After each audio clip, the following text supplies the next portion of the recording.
just to walk in. Just walk up that walkway. That is some walk. And to hear the clock chime. And to think of the history that's in here. The people that walked through these chambers, the people that made Canada what it is today. This is, in fact, Canada's most prominent heritage building. And it's a beautiful building, which of course will be, I'm sure, challenging to renovate. But it's all the more important that it be preserved for the future. There is so much history here. When you walk down the halls and the portraits of prime ministers, so there's just so much in here and so much history. One of my all-time favorite spaces is probably the Memorial Chamber because of what it means and what it signifies. In that space, it's a completely different treatment. There's stone in that space that was gifts to the country from Belgium and France and England. So the stone that you walk on the floor is hewn from the battlefields in Flanders. My favorite part of the office is perhaps the ceiling. I'm debating whether it's the ceiling or the picture of Churchill, because of course that's a very iconic picture.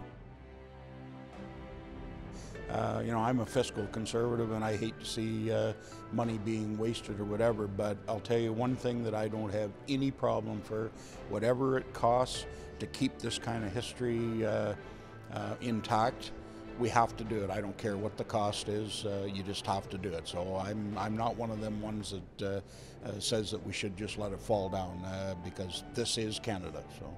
It is kind of the crucible of Canadian democracy, and you have to keep reminding yourself that you are in the crucible of Canadian democracy and you are privileged to be here.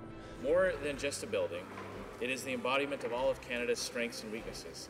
It has been burned to the ground and risen from the ashes, seen tragedy, and heard the greatest and most stirring words of our leaders. These walls, these rooms, this house could tell many great stories. They've witnessed the courage of these women and men who protect this Parliament every day. I've been a small part of it, and it's been a great honor. And being a farmer and to end up as Minister of Agriculture and Agri-Food, amazing. What I've come to grown to love about this building is its permanence. And I'm really looking forward to seeing what happens in 10 years. On a personal level, I remember these stairs as a kid, and there's no question that there's a reflection on not coming down them anymore or for the next 10 years. We'll see if I'm back in 10 years, probably not. But this is an opportunity to reflect on this extraordinary building and the people who have left big shoes for us to fill collectively.